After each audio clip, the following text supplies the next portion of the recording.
हमारी financial condition घर की बहुत ज़्यादा वीक थी, अभी भी है, हालांकि अब तो थोड़ा बहुत ठीक कर दिए, लेकिन उस समय बहुत वीक थी कि मुझे घर से मंथली खर्चा 2,000 रुपये मात्र मिलता था।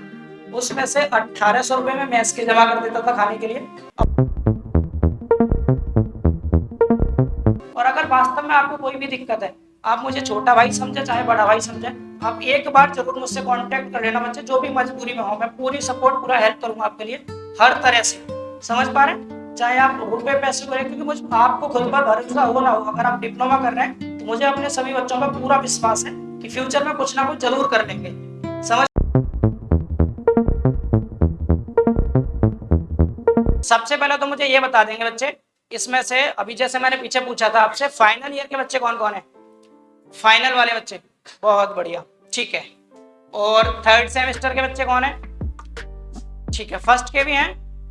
हाँ, जरूरी है बेटा, आपके लिए भी गाइडेंस बहुत ज्यादा जरूरी है, ठीक है। चलिए, अच्छा ये बताएंगे बेटा, आप फाइनल वाले बच्चों से एक सवाल है, पहले मैं इंटरेक्ट कर रहा हूँ थोड़ा सा, ताकि आप मेरी फ्रीक्वेंसी को कैच करने लग जाए ना, तो मैं बोल रहा हूँ समझने लग जाए, उसके बाद थोड़ा मोटिवेट भी करेंगे आपको।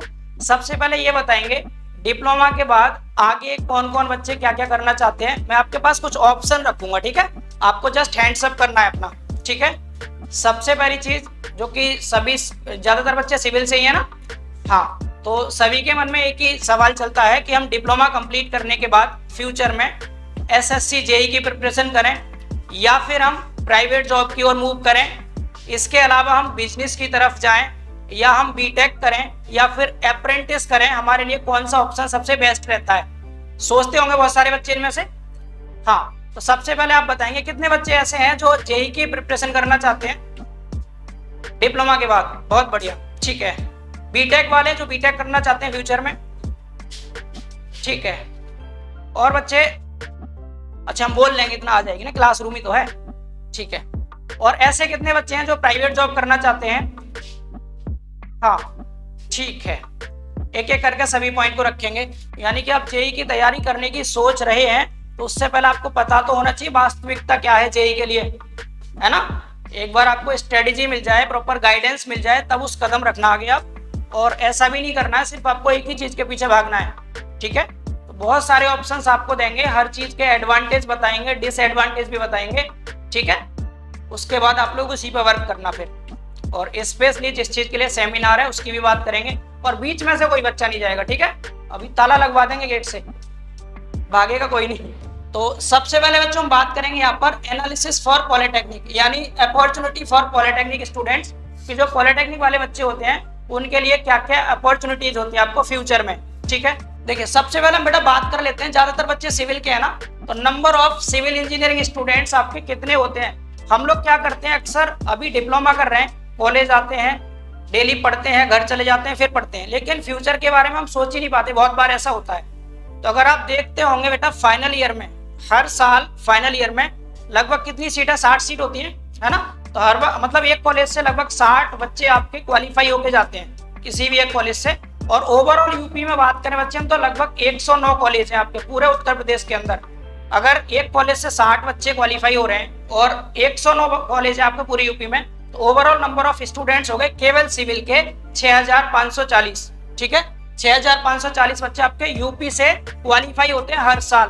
और अगर ओवरऑल इंडिया की मैं बात करूं, पूरे इंडिया में लगभग 4500 कॉलेज है आपके ओवरऑल इंडिया के अंदर, पॉलिटेक्निक के, केवल बीटेक की बात नहीं कर रहा अभी मैं। और पॉलिटेक्निक के अगर 4500 कॉलेज हैं, एक कॉलेज से बच्चे 60 हो रहे हैं अगर क्वालिफाई, तो इसका मतलब ओवरऑल कितने हो गए? 2,70,000 बच्चे हर साल क्वालिफाई होकर जा रहे हैं केवल एक ब्रांच से। अगर चारों ब्रांच की बात करें बेटा, तो लगभग 10 लाख से भी ज्यादा बच्चे हो जाएंगे, हर साल क्वालिफाई कर रहे हैं। अब ये 10 लाख बच्चे कहाँ जा रहे हैं? यानी कि हम बहुत बार कहते हैं कि अनएम्प्लॉयमेंट बहुत ज्यादा बढ़ गया है, बेरोजगारी बहुत बढ़ रही है। वो रीजन क्या है बच्चे? क्योंकि हम यहाँ से अपने कंपटीशन लेवल को चेक ही नहीं करते। इतने सारे बच्चे, आप खुद केवल सिविल की बात कर लो, 2,70,000 बच्चे हर साल क्वालिफाई हो रहे हैं, और वैकेंसी कितनी आ रही है जेईई की? अगर इतने बच्चे हैं तो आप क्या करेंगे इसमें से? आप अपने आप को किस पोजीशन पे देख पाते हैं? अगर मैं केवल सिविल की बात कर रहा हूँ बच्चे, सिर्फ सिविल की डिप्लोमा के बच्चे हैं, अभी बीटेक की और मैंने अलग कर दिया, बीटेक के इसमें इंक्लूड है ही नहीं अभी। समझ रहे हैं आप लोग? डिप्लोमा बीटेक से काफी लो है, सोचिए। और बहुत बार बच्चे कहते हैं जेईई क्वालिफाई कर रहे हैं तो बीटेक वाले, प्राइवेट जॉब ले रहे हैं तो बीटेक वाले, फिर डिप्लोमा वालों का क्या होगा? क्योंकि हर कोई बच्चा तो ऐसा नहीं जिसकी फाइनेंशियल कंडीशन इतनी अच्छी हो कि डिप्लोमा के जस्ट बाद बीटेक ही कर पाए। तो हमें इस लेवल पे सोचना है कि हम डिप्लोमा पर ही रह करके और बहुत ज्यादा अच्छा अपना फ्यूचर में मतलब जॉब वगैरह में या किसी भी चीज में स्कोर कर पाए, अपने आप को प्रेजेंट कर पाए, बीटेक वालों के कंपेयर में लेके चले खुद को। उससे हमारे पास क्या क्या अपॉर्चुनिटीज होती हैं, तो हमारे पास कुछ ऑप्शंस हैं, ये समझ गए ना आप लोग। ये बेटा डेटा आपको माइंड में रखना है कि हमारे ओवरऑल इंडिया में सिविल के 2,70,000 बच्चे क्वालिफाई हो रहे हैं, मतलब पूरे इंडिया के अंदर केवल डिप्लोमा के। ठीक है, अगर आप यहाँ देखेंगे तो आपके पास कुछ बच्चों के पास ऑप्शन रहते हैं हम एसएससी जेई की प्रिपरेशन करें, कुछ बच्चे बोलते हैं बीटेक करें, कुछ कहते हैं प्राइवेट जॉब करें। और प्राइवेट जॉब में भी दो ऑप्शन है आपके, एक तो अप्रेंटिस करते हैं पहले। हाँ बच्चे यहाँ पर आप देख पा रहे हैं, मैं 2020 की बात कर रहा हूँ, 2020 के बाद सीधे 22 की वैकेंसी आई है अभी जो आई थी। तो यहाँ पर अगर आप देखेंगे 2020 में बेटा 800 वैकेंसी आई थी, जिनमें से सिविल की थी आपकी 541, यानी सिविल की ज्यादा रहती है। सबसे ज्यादा सिविल 3 ब्रांच में आती है एसएससी जेई में, मैं सिर्फ एसएससी जेई की बात कर रहा हूँ। अभी और भी डिपार्टमेंट है, मैं आपको बहुत सारे डिपार्टमेंट के बारे में भी बताऊंगा, फिर प्राइवेट जॉब के बारे में बताएंगे, आपको सारी चीजें बात करेंगे। ठीक है, तो यहाँ पर आप देख पा रहे होंगे 800 में से 541 सिविल की वैकेंसी थी। अगर बात करें फॉर्म कितने फिलअप हुए थे बेटा, आप देख पा रहे होंगे 6,60,629 एग्जैक्ट डेटा है पूरा, ये 2020 में जो फॉर्म भरे गए थे। बट परेशान नहीं होना इतना बड़ा नंबर देख के, इसमें से 50% बच्चों ने एग्जाम नहीं दिया था।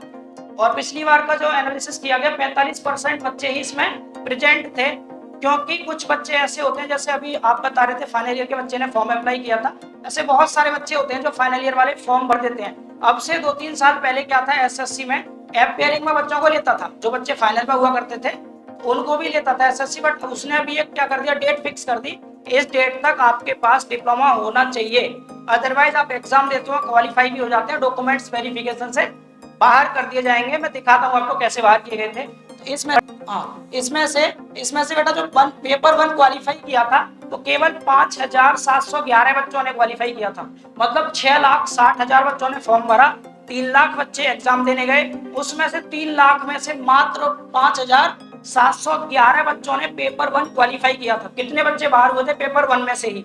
इसके बाद एसएससी में 2 पेपर होते हैं, पता होगा सबको, है ना। इसके बाद जो आपका पेपर 2 था बेटा, उसमें जो बच्चे क्वालिफाई हुए थे, अच्छा इस पेपर 1 में भी ये वाला जो था ना 5,711, ये तीनों ब्रांच के लिए था, इतने बच्चे क्वालिफाई हुए थे और ये तीनों ब्रांच के बच्चों ने फॉर्म भरे थे।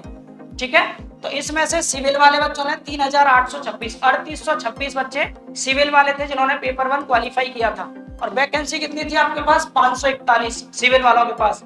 डेट मींस अगर यहाँ पर बात करें पेपर 2 जो क्वालिफाई किया था बच्चे, वो किया था 1,865 बच्चों ने टोटल तीनों ब्रांच में, जिनमें से सिविल वाले बच्चे थे 1,294, यानी पेपर 1 किया क्वालिफाई 3,826 बच्चों ने, फिर पेपर 2 जो क्वालिफाई किया वो 1,294 ने किया सिविल वालों ने केवल।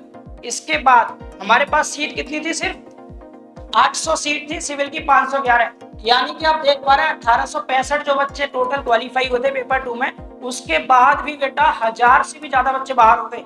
मतलब पेपर 1 पेपर 2 क्वालिफाई करने के भी बाद भी बाहर हो रहे हैं, जबकि इंटरव्यू है नहीं इसमें।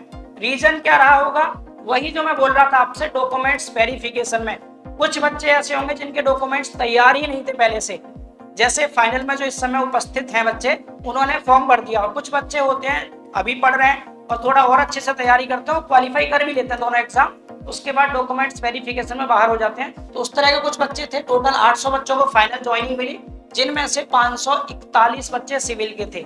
ठीक है, सिविल की टोटल सीट फिल हो गई। तो मेरा यहाँ पर कहने का मतलब क्या है, टोटल वैकेंसी फॉर्म भरे थे बेटा 6,60,629 बच्चों ने, इतने बच्चे बेरोजगार थे, उनमें से केवल 800 बच्चों को जॉब मिली। बाकी बच्चे कहाँ गए, या तो वो अगली साल के लिए फाइट करेंगे आप सबके साथ मिल करके, ठीक है, और या इसके अलावा कोई प्राइवेट सेक्टर की ओर जाएगा, कोई बीटेक की ओर जाएगा। तो कब जा रहे हैं, जब डिस्क्वालीफाई हो जा रहे हैं। तो क्यों ना हम अपने पास एक ऐसा ऑप्शन अभी से रख लें कि हमें आगे चल के ऐसा प्रॉब्लम फेस ही ना करनी पड़े। और कई बार तो बेटा बहुत सारी ऐसी बेकार न्यूज में खुद सुनाऊं, आप भी सुने होंगे इस चीज को, कि अगर कोई भी बच्चा है एक ही जॉब के लिए 4-4, 5-5 साल तक तैयारी करते हैं लगातार, वैकेंसी है ही नहीं भाई। अब कितने भी टैलेंटेड बच्चे हो 800 से ज्यादा नहीं ले सकते, क्योंकि वैकेंसी नहीं है। उस स्थिति में क्या करेंगे बच्चे फिर, तो ऐसी स्थिति में बच्चों के अंदर बहुत डिप्रेशन बन जाता है, उनके पास ऑप्शन भी नहीं रहता कोई कि अब जेई नहीं हुआ, 4-5 साल वेस्ट कर दिया, अब हम क्या करें। घर वालों के कहानी अलग रहते हैं, गांव वालों के, मोहल्ले वालों के बहुत ज्यादा रहते हैं, खासकर जो हमारी बहन बेटियां होती हैं, लड़कियां जितनी भी हैं, इनको तो और प्रॉब्लम फेस करनी पड़ती है। बहुत मुश्किल से जैसे तैसे घर वाले बाहर भेज पाते हैं पढ़ने के लिए, 1-2 साल मुश्किल से मिलते हैं इनके लिए, आप तो फिर भी 3-4 साल कर सकते हैं। तो उस स्थिति में इनको तो और भी ज्यादा दिक्कत होती है। समझ पा रहे मेरी बात? तो यानी कि जेई की प्रिपरेशन करनी है, कोई दिक्कत नहीं है इसमें, ठीक है। 1-2 साल आपको जरूर देने हैं, क्योंकि आप देख पा रहे हैं सिविल का रेशियो ज्यादा होता है, ठीक है। लेकिन साथ में एक ऑप्शन आपको ऐसा भी रखना है कि अगर ये नहीं हुआ तो फिर क्या, उसके बाद क्या करेंगे आप। समझ पा रहे मेरी बात? रिलेट करना ठीक से, और ये बिल्कुल एग्जैक्ट डेटा है, गूगल पर चेक कर लेना बच्चे, पूरी होमवर्क करके आए आपके सामने। समझ पा रहे हैं? हाँ, तो इसका मतलब क्या है, ये तो हो गया आपका एसएससी जेई के बारे में। मेरी बात क्लियर हुई सबको? हाँ, अभी कितने बच्चे फॉर्म भरेंगे एसएससी जेई का? क्यों कम क्यों हो गए भाई? डर गए? नहीं डरना है। अरे अगर आप रेशियो निकालेंगे 6 लाख में से मान लो 3 लाख भी प्रेजेंट हो रहे हैं एग्जाम देने के लिए, और हर इस बार वैकेंसी थोड़ी ज्यादा है 2022 की, क्योंकि 21 में आई नहीं थी वैकेंसी, तो 21-22 की दोनों साथ मिलके आई है, तो 1000 के प्लस जाएगी वैकेंसी। केवल सिविल वालों की अगर 1000 भी है तो काफी है। तो अगर 3 लाख में से 1000 बच्चों की ज्वाइनिंग होनी है, इसका मतलब उनका परसेंटेज रेशियो निकालेंगे तो 0.2% बच्चे फाइनल ज्वाइनिंग पे जाते हैं, केवल 0.2%। यानी कि अगर आप 3 लाख को 1000 से डिवाइड करेंगे तो एक सीट पे 300 बच्चे फाइट करते हैं। तो क्या आप अपने आप को 300 से कम समझते हो? 300 में भी फर्स्ट पे नहीं आ सकते? आ सकते हैं। आप कितने भरेंगे? अभी भी उतनी? क्या बात है, जोश बढ़ गया। ठीक है, बस यही चाहिए ना। हाँ, मतलब मैं डरा नहीं रहा था आपको, एक्चुअली ये बिल्कुल वास्तविकता है बेटा। जब भी आप तैयारी किया करें किसी भी चीज की, तो उसके लिए एक प्लानिंग स्ट्रेटेजी। अरे आप किसी से लड़ने जा रहे हैं, पहले जान तो लो सामने वाला दुश्मन कितना तगड़ा है। हमारे जैसा है तो लड़ लो, और अगर कोई तगड़ा सा है सर की तरह, तो फिर सोच समझ के कदम आगे बढ़ाना है ना। उसी तरह आपको तैयारी के साथ रहना है। ऐसा नहीं है अगर इतने number of students form fill कर रहे हैं, बहुत से तो ऐसे बच्चे होते हैं जो फॉर्म फिल कर देते हैं, आधे बच्चे प्रेजेंट होते हैं, वास्तविकता है। आप आज ही चेक करने जाकर, मैंने बताया 6 लाख बच्चे फॉर्म भर रहे हैं, 3 लाख प्रेजेंट हो रहे हैं, तो आप खुद को एक बार जज तो कर लो आप किस पोजीशन पे हैं, ठीक है। तो उससे नहीं घबराना। बट मैं यहाँ कहना ये चाह रहा हूँ, अगर आपका ये ड्रीम है अच्छी बात है, प्रिपरेशन कीजिए, बट ऐसा नहीं करना है 3-4 साल तक नहीं हो रहा बार बार लगे पड़े हैं। क्योंकि भले ही आपकी कोचिंग्स की फीस कम हो, लेकिन बाहर जब आप रहते हैं ना, तो रहने खाने का बच्चे बहुत खर्चा होता है। आप खुद अभी भी घर से बाहर रह रहे होंगे, तो आप खुद इस चीज को फेस कर पा रहे होंगे। समझ पा रहे हैं? फिर आपके पास ऑप्शन आता है, हम एक काम कर लेते हैं, प्राइवेट जॉब के साथ साथ तैयारी कर लेंगे, रिवीजन होता रहेगा। और प्राइवेट जॉब में बच्चे कम से कम 8 घंटे तक किसी भी नौकरी पर आपको देने ही पड़ते हैं। तो उस समय आप जॉब पर जाएंगे और घर के भी रूटीन वर्क रहते हैं डेली के, तो इतना टाइम नहीं मिलेगा कि आप फिर जेई की प्रिपरेशन कर पाए। 1-2 साल आपको अच्छे से देना है, अगर नहीं होता है तो उसको फिर कुछ करके। अच्छा ये चीज बता दें, एसएससी जेई के अलावा भी और बहुत सारे डिपार्टमेंट्स हैं जिनमें स्टेट जेई के फॉर्म वगैरह भी निकलते हैं, ठीक है। स्टेट जेई के बारे में कौन कौन बच्चे जानते हैं? कितने डिपार्टमेंट आप जानते हैं जो बच्चे कह रहे थे हम जेई के लिए इंटरेस्टेड हैं? एक बार हाथ करेंगे, हैंड्स अप। इतने ही बच्चे जानते हैं? कम से कम 10 डिपार्टमेंट के नाम कोई बता सकता है सिविल से मुझे, गवर्नमेंट के लिए? प्राइवेट की उसके बाद बात करेंगे, फिर अपनी बात कर लेंगे। है कोई जो मुझे ये बता सके कि टोटल केवल 10 डिपार्टमेंट के नाम बता दो सिविल के, एसएससी जेई के अंदर आते हैं, उनके मत बताना। ये कहने लगो BRO sir, MES, CPWD, PWD, ये सब के सब एसएससी में आ गए। पीडब्ल्यूडी में जॉब करनी है तो एसएससी क्वालिफाई करना है, सीपीडब्ल्यूडी में तो एसएससी, बीआरओ तो एसएससी, एमईएस मतलब मिलिट्री इंजीनियरिंग सर्विस तो एसएससी, और आपका जो बॉर्डर कमीशन होता है वो भी एसएससी कराता है। एसएससी के अंदर अब इस बार तो एक और नया डिपार्टमेंट जुड़ गया था, देखा होगा आप बच्चों ने, बहुत सारों ने। तो एसएससी के अलावा जो डिपार्टमेंट होते हैं, एसएससी एग्जाम कराता है, ये डिपार्टमेंट नहीं है, ये संस्था है जो एग्जाम कराती है।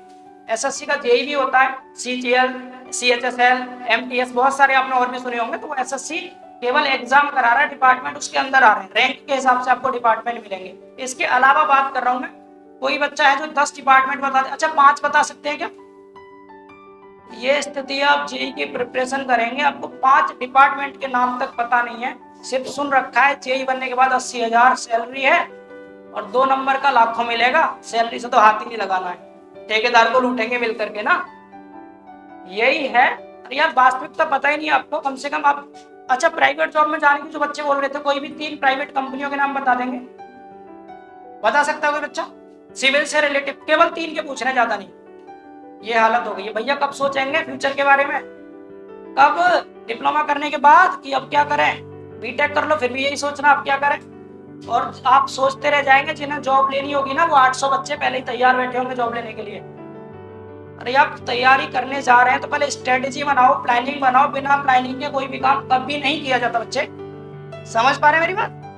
हाँ, तो मेरा कहने का मतलब क्या है, एसएससी जेई तो है ही, लेकिन आपको निराश नहीं होना। इसके अलावा जेई के बहुत सारे डिपार्टमेंट हैं, कम से कम 20 डिपार्टमेंट तो मैं आपको यहाँ गिनवा दूंगा, जिनमें से केवल यूपी के अंदर ही UP triple S C JE होता है आपका, यूपी पीसीएल जेई होता है, यूपी आरबीएनएल होता है, एलएमआरसी होता है लखनऊ मेट्रो वाला, वो भी यूपी के अंदर ही आता है।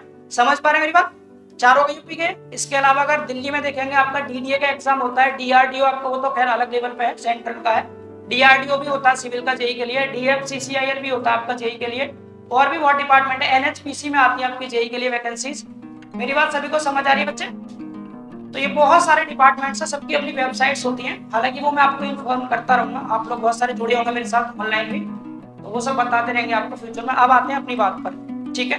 कहने का मतलब क्या था, आपको अगर किसी कारण से गवर्नमेंट सेक्टर में जॉब नहीं मिल पाती किसी भी डिपार्टमेंट में, है तो बहुत सारे डिपार्टमेंट, ठीक है, तो अगर आपको एसएससी नहीं निकला तो आपके स्टेट लेवल पे बहुत सारे फॉर्म ऐसे आते हैं जिन्हें बच्चे क्वालिफाई कर जाते हैं और पता भी नहीं चलता। मैं आप बहुत सारे डिपार्टमेंट हम अभी ऐसे बोले होंगे जिनमें बच्चों को पता भी नहीं होगा। आरआरबी जेई का पता है? हाँ, वो भी आता है, उसमें भी सिविल की वैकेंसी रहती है। अब आते हैं बेटा अपनी बात पर।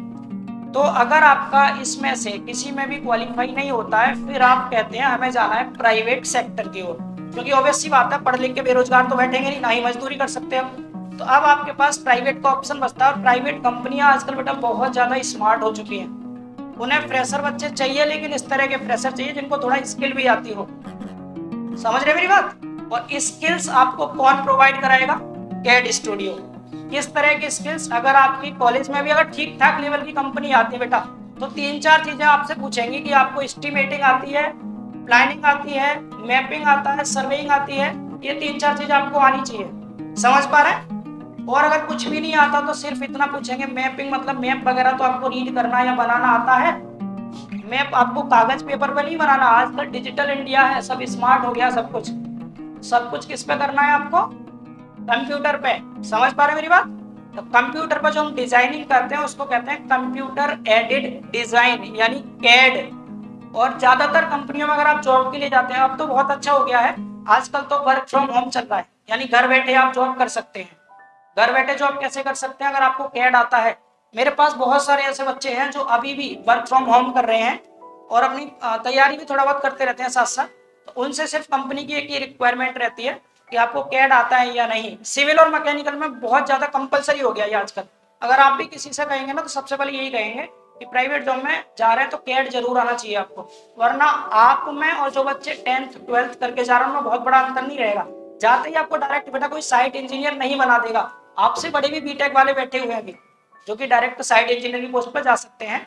मतलब ये नहीं कह रहा, कुछ बच्चे होते हैं एक्स्ट्रा ऑर्डिनरी, वो जा सकते हैं उस लेवल पे, लेकिन आपको एवरेज स्टूडेंट में भी अगर रहना है, जॉब एटलीस्ट लेनी है, तो कैड तो आपको आनी चाहिए।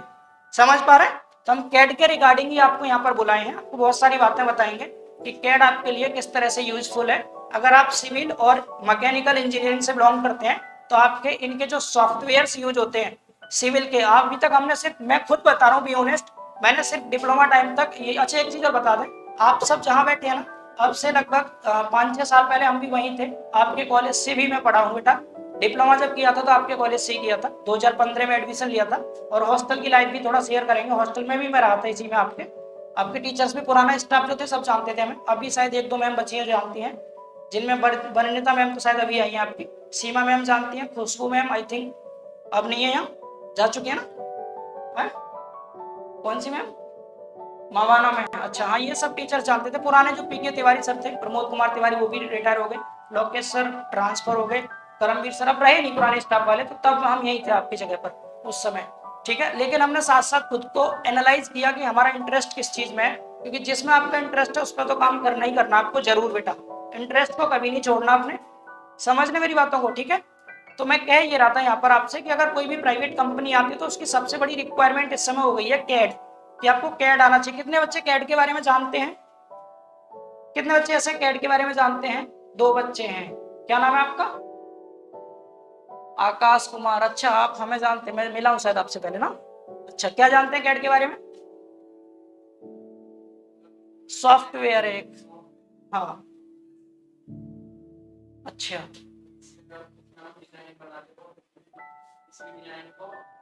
2D 3D में प्लानिंग भी कर सकते हैं इसमें ना, और मैपिंग कर सकते हैं।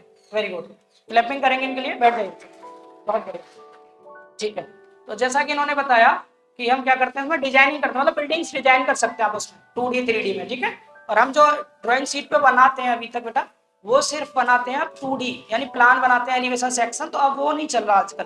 अब किसी को भी मैप बना के देंगे, अगर हाथ से खींचते हैं ना, तो 2 दिन ले लेंगे कम से कम, मिनिमम 2 दिन लग जाएंगे आपको, और वो भी आपके किसी काम का नहीं रहेगा फिर। इसीलिए आपको कंप्यूटर पर डिजाइन करना बिल्डिंग को आना ही चाहिए जरूर, ठीक है। ये मैं क्यों बोल रहा हूँ आपसे, क्योंकि बहुत मिनिमम फीस में हम भी आपको ये चीज सब सिखाएंगे, और साथ साथ आपको जॉब के लिए तैयार कर देंगे कि अगर किसी कारण से आपका जेई नहीं हो पाता है, तो आपको साथ में एक अपॉर्चुनिटी रहेगी आपके पास कि हमारे पास कैड है, तो हम भूखे तो नहीं मरने के। मेरा मतलब है कि बेरोजगार नहीं रहने के, कुछ ना कुछ कमा जरूर लेंगे अगर हमारे पास कोई स्किल है तो, ठीक है।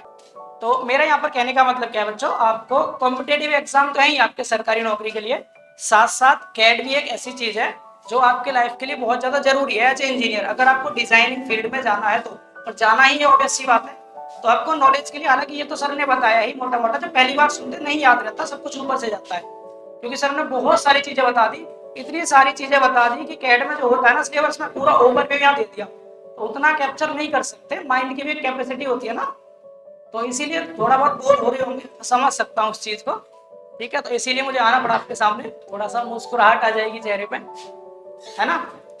तो यहाँ पर मैं एक लाइन कहना चाहूंगा बच्चे, ध्यान से सुनना, मेरे साथ रिपीट करना, मजा आएगा, तो ठीक है। हाँ, रिपीट करेंगे कि वक्त सबको मिलता है, बोलिए, जिंदगी बदलने के लिए। फिर से, वक्त सबको मिलता है जिंदगी बदलने के लिए, लेकिन जिंदगी दोबारा नहीं मिलती। वेरी गुड, लेकिन जिंदगी दोबारा नहीं मिलती। बहुत बढ़िया, ये चाहिए, बस यही चाहिए था, है ना। मजा आया ना, बहुत बढ़िया। एक और मजा दिलवाते हैं थोड़ा सा। अभी सर कह रहे थे कि आप लोगों को क्या भीड़ के साथ भागना है, जैसे भीड़ चल रही है उस तरह से, तो आपको सर को क्या रिप्लाई देना जानते हैं? रिप्लाई तब दे पाएंगे जब उस काबिल बने, और आपको कहना है कि सर खुद से है जंग मेरी और खुद को ही हराना है। क्या बोलेंगे?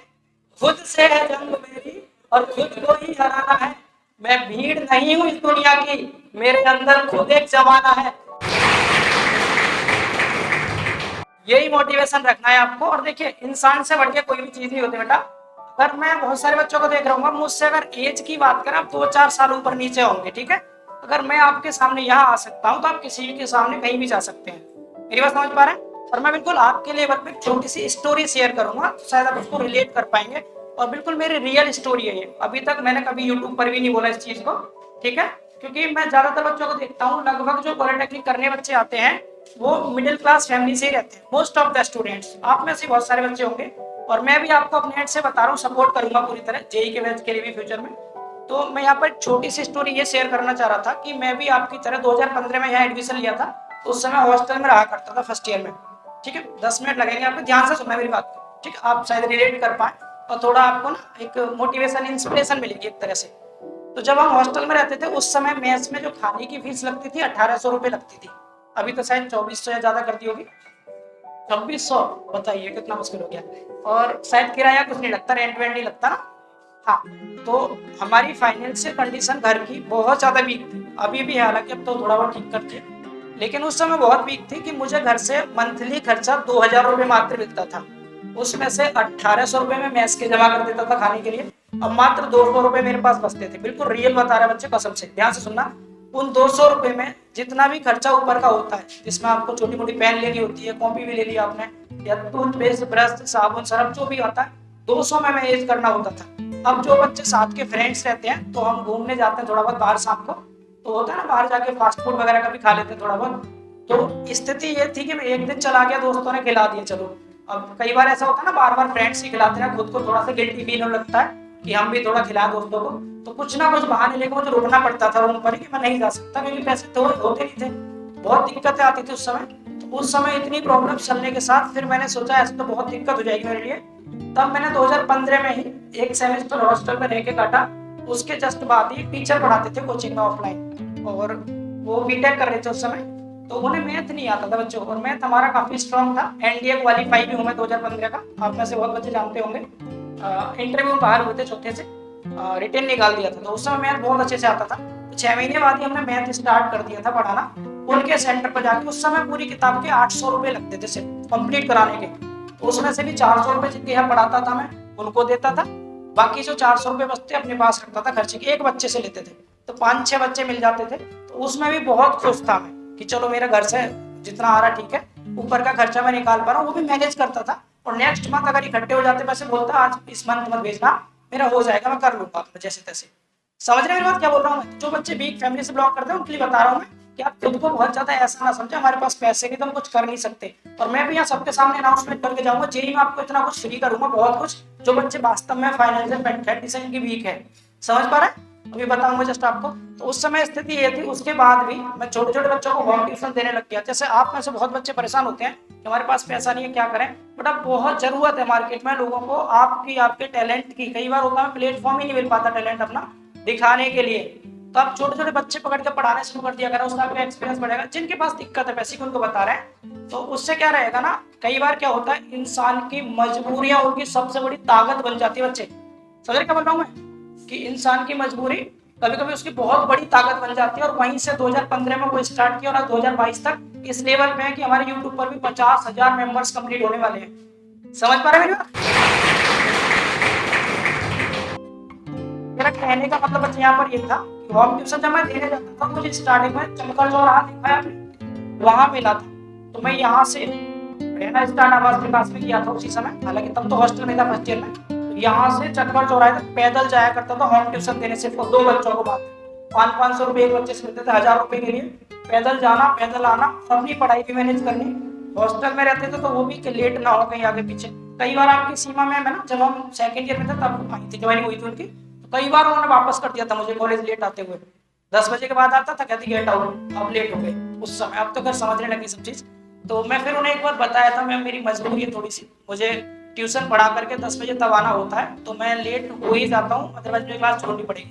तो कहती ठीक है कोई बात नहीं, अब आप आ जाता हूँ, क्योंकि बोल रही थी हमें पता नहीं था और ज्यादातर बच्चे क्लास बंक कर देते हैं। तो फिर वो मजबूरी समझी। तो अगर आप आगे बढ़ रहे हैं अपनी मजबूरियों से लड़ते हुए, तो आपको बहुत लोग ऐसे मिलेंगे जो सपोर्ट करेंगे, आपका बहुत ज्यादा सपोर्ट करेंगे।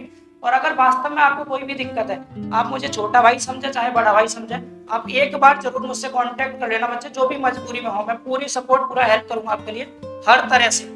समझ पा रहे हैं? चाहे आप रुपए पैसे करें, क्योंकि मुझे आपको खुद पर भरोसा हो ना हो, अगर आप डिप्लोमा कर रहे हैं तो मुझे अपने सभी बच्चों पर पूरा विश्वास है कि फ्यूचर में कुछ ना कुछ जरूर कर लेंगे।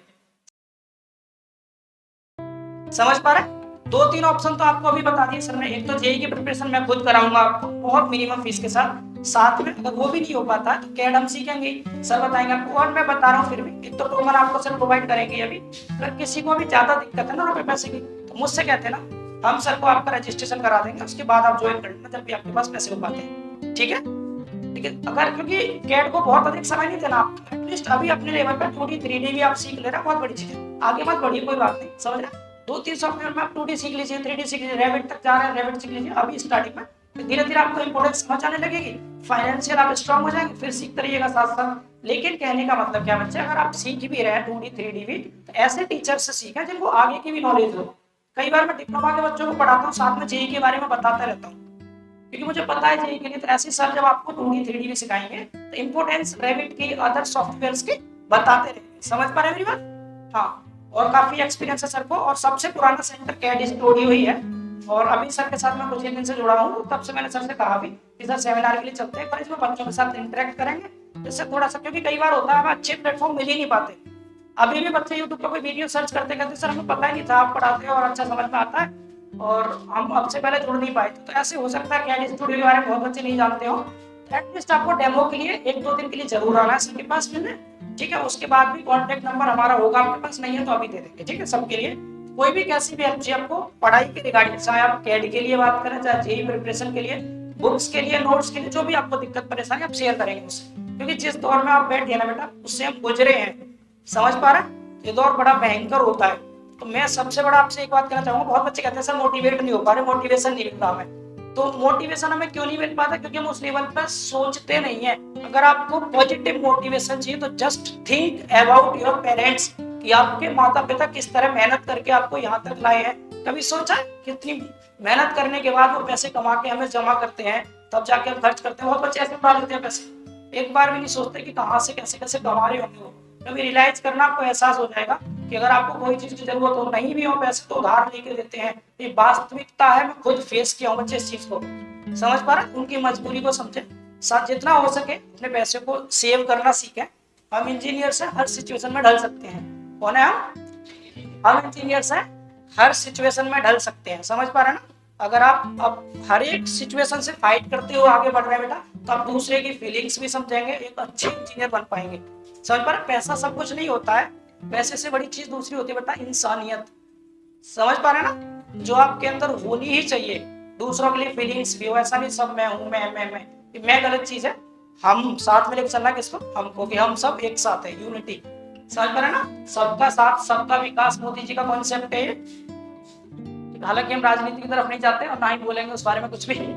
स्थिति आप देख ही रहे हैं, सब आपने देख लिया कितने ज्यादा रोजगार मिल रहे हैं आपको। मैंने अभी स्लाइड दिखाई थी आप सबको। तो आज जो आपका सेशन हुआ है, इससे 2-3 चीजें आपको सीख कर जानी है। क्या क्या 2-3 चीजें होंगी। सबसे पहली चीज तो कि अगर हमें जेई के फील्ड में उतरना है तो कंपटीशन लेवल साथ में माइंड में रखना है। आप सिर्फ एक कॉलेज में बैठ करके पढ़ाई कर रहे हैं, सिर्फ इंडिया के अंदर 4500 कॉलेज बताए मैंने पॉलिटेक्निक के, हर एक कॉलेज के बच्चे आपस में फाइट कर रहे हैं। फिर कोचिंग्स में आप जाकर देखें, रैंकर्स बैच अलग रहते हैं, टॉपर्स बैच अलग होते हैं, सब एक दूसरे से फाइट कर रहे हैं। तो आपको अपने आप को उस लेवल तक सोच के चलना है। ऐसा नहीं सिर्फ एक क्लासरूम में। कई बार बच्चे कहते हैं सर ऑफलाइन ऑनलाइन में क्या अंतर है। बहुत बड़ा अंतर आता है। ऑफलाइन ऑनलाइन में अंतर क्या आता है, या तो आप ऑनलाइन को ऑफलाइन की तरह रिलेट कर पाए, तो रिलेट तभी कर सकते हैं जब अपनी मजबूरियों को समझेंगे। अदरवाइज ऑफलाइन में आपको कंपटीशन लेवल पता रहता है, आपके साथ के जो बच्चे बैठे होते हैं ना, उनके साथ खुद को कंपेयर कर पाते हैं कि हम किस लेवल पे हैं। समझ पा रहे, बहुत बड़ा बेनिफिट होता है उस चीज का भी। लेकिन ऐसा नहीं है कि घर बैठ के भी बच्चे नहीं पढ़ पाएंगे, पढ़ सकते हैं, मेहनत करें तो हर चीज पॉसिबल है। पर सोचना आपको है, आपकी लाइफ है, मोटिवेशन चाहिए तो आप अपने लेवल पे सोचें। दूसरे की लाइफ से सीखना है, अगर वो हमारे जैसी लाइफ जी करके गुजरा है तो। अदरवाइज सबका अपना अलग कंफर्ट जोन होता है, इसीलिए मैं मोटिवेशन कभी किसी को देता नहीं, क्योंकि सबका अपना अलग कंफर्ट जोन है।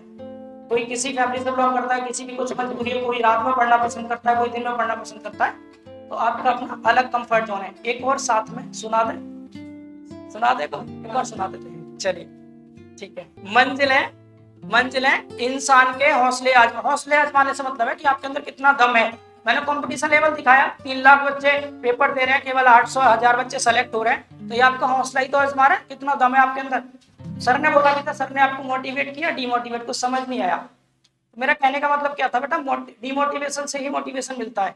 जब तक आप किसी चीज का अपोजिट नहीं सोचेंगे ना, तब तक आपको उसकी पॉजिटिव चीज नहीं मिल पाएगी। ठीक है, तो मेरा कहने का मतलब क्या कि मंजिलें इंसान के हौसले आजमाती है, सपनों के पर्दे आंखों से हटाती है। हम सपने देखते हैं ना, छोटे थे ना, बहुत अच्छे थे पढ़ने में, हम भी यूपीएससी क्रैक करेंगे, धीरे धीरे यूपीएससी से नीचे आए। फिर चलो यूपीएससी छोड़ो, एटलीस्ट हम, हाँ एसएससी नहीं, एसएससी में भी सबसे बड़ा सोचते थे चीफ इंजीनियर बनेंगे, पता ही नहीं था चीफ इंजीनियर डायरेक्ट नहीं बन सकते, उसके लिए एक्सपीरियंस चाहिए। फिर चलो छोड़ा, नीचे आ जाते हैं, नीचे आ गए फिर एई, अब एई से सीधे जेई पर फाइनली टीचर बन गए फिर। ठीक है, तो कहने का मतलब क्या है, सोचते बहुत बड़ी बड़ी चीजें हम। तो वही बोल रहा था मैं, मंजिलें इंसान के हौसले आजमाती है, सपनों के पर्दे आंखों से हटाती है, मगर मेरे दोस्त किसी भी हाल में हिम्मत नहीं हारनी चाहिए, क्योंकि ठोकर ही इंसान को चलना सिखाती है।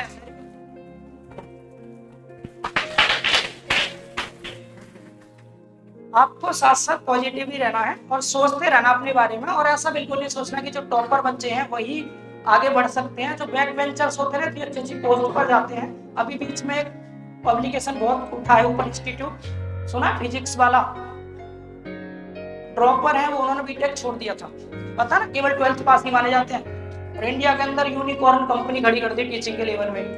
तो जरूरी तो नहीं है कि मैं टॉपर ही हूँ, बीटेक कर रखा, बहुत बड़ी डिग्री ले रखी है, डिप्लोमा को छोटा आप आंकते हैं, हम नहीं। समझ गए, हमारे डिप्लोमा बहुत बड़ी चीज है, उसने बहुत कुछ दिया है हमें। डिप्लोमा लेवल से डिप्लोमा के बच्चों को पढ़ा रहे थे। तो ऐसा ना सोचा करें आप कि बीटेक वाले फील्ड में हम कुछ नहीं कर पाएंगे। क्यों नहीं कर पाएंगे, दिमाग हमारे अंदर भी है। समझ रहे, आपको 2-3 चीजें पॉजिटिव रखना। आज ही सेशन खत्म होने के बाद आपको लिख लेना 2-4 चीजें। जैसे आपको 2020 का डेटा मैंने दिया था, मैं इसको यूट्यूब पर भी प्रोवाइड करा दूंगा, तो वहां से आप नोट कर लेना। फिर एनालिसिस करना कि हम मतलब 300 बच्चों के साथ आपको एक सीट के लिए फाइट करना है, एटलीस्ट आपको 300 से फर्स्ट पे रहना है। ठीक है, मेहनत करनी है। बाकी कोई भी कैसी भी दिक्कत, आपका भाई खड़ा है आपके साथ, ठीक है, सबके लिए पूरी तरह से। समझ गए बच्चे?